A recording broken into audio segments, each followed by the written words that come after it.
All right, we are live off to the races. There's some crazy volatility here. This is what happens with Coinbase now being open to the public. It's not an IPO, it's a DPO. It's a direct public offering, which has some built-in risks. So I want to make sure I get this video out to you ASAP so you understand what the risks are and why there is a higher percentage potential of volatility. The direct listing is different. Inside of my Schwab account, we had this this warning. Hey, if you're interested in these DPOs, that's what this is. We just wanted to let you know that DPOs are generally regarded as high-risk investments. So Schwab is trying to make sure they say, hey, we do not recommend the purchase of any particular DPO. Not that they don't recommend it and they're saying, hey, don't buy it. They just really want to make sure that you understand how risky things can be. So this is not an IPO. Even though everyone's calling it an IPO, it's different. The initial public offerings and direct listings are both ways for a company to raise capital by listing shares on a public exchange, but it's not actually raising capital for the company with a direct listing. So many companies should choose to do that IPO, initial public offering. And this is new shares are created, they're underwritten, and they're sold to the public.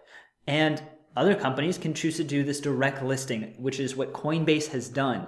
No new shares are created. So why this is going to be more volatile is because there's only existing shares, the outstanding shares are sold, and there's no underwriters involved. So this is faster, easier, and cheaper, but often have more risks involved. Before we continue, I just want to ask you to like this video for the algorithm. We want to make sure as many people get in front of videos that are important for their financial well-being, and then we can get going. The Coinbase search trends are probably exploding right now, so I really appreciate it.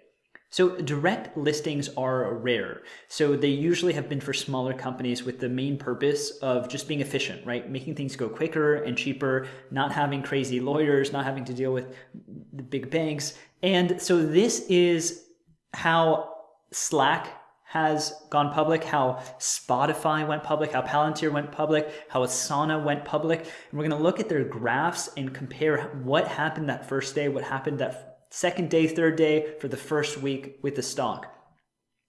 And the companies can get the benefit of going public with this direct listing strategy. They avoid all of Wall Street's hefty fees, and they don't have to dilute the stock's value by issuing more stock. So if a company doesn't need to raise cash by issuing more stock and getting the cash into the company, which is basically Coinbase with their high margins, with their incredible revenue, this makes sense. It's actually rare for these tech companies to go public and have massive revenue and profitability already, but this is the case with Coinbase. So a direct listing also exposes investors to these risks that IPOs don't have. So here's some of the risks, all right? One of them is that it's very, very, very based on supply and demand, more than a regular IPO. Now, the stock market overall is based on supply and demand, right? Are people willing to supply a share at a certain price, and is there demand that's willing to reach that price and buy those shares off of those sellers? But this is a little bit different because in a direct listing, the number of shares in the market depends just on if the insiders, if the employees and the shareholders that currently have stock want to sell, and how many shares do they want to sell. If they want to hold on to it, then guess what? There's low supply and there can be massive, massive demand with Coinbase and crypto and the whole trend. So this can shoot the stock up. There are hundreds of millions of shares eligible to sell, somewhere between 100 and 200 million, but we don't know how many are going to sell today. So if there's relatively few shares traded on this exchange, then we can see massive, massive fluctuations.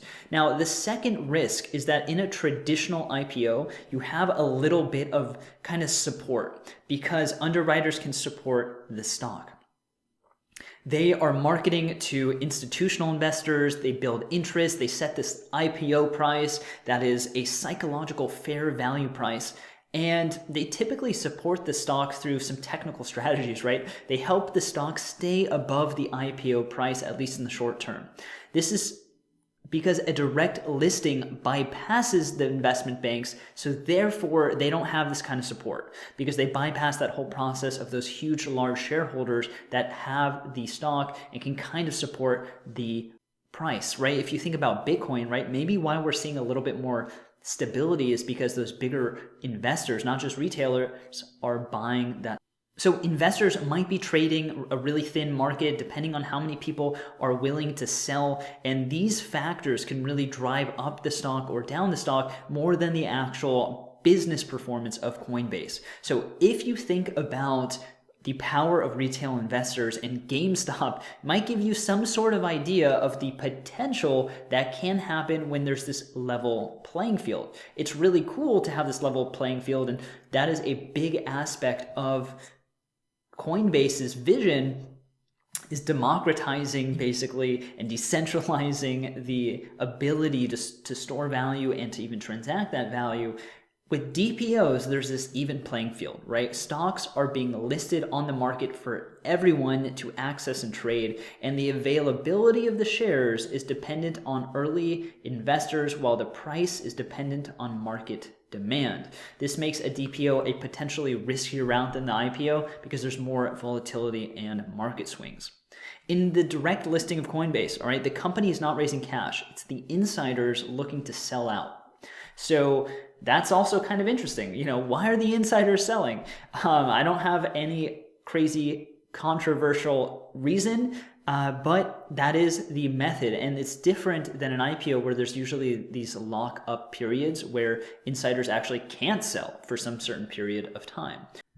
So those are some of the different features that are going to be driving the price, right? And we have a very different kind of opening offer. It'll be interesting to see what happens over time with this stock, especially in this first couple days here. Let's look at the graphs of what's happened to some of the other big names when they had their direct public offering.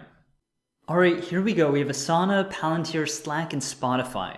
Now, even though these are direct listings, they're DPOs, which have the potential for more volatility, and some of these did, right? You can see Asana here kind of diving on the first 4 days and starting to recover, and you can see Palantir coming out, kind of staying stable, and then having a little bit of a dip, a little bit of a jump. This is not crazy volatility, but it is some, right? Day 4 to day 5 of Palantir, we have around an 8% jump. Not crazy stuff, but Coinbase already is on fire from when we're filming this right now.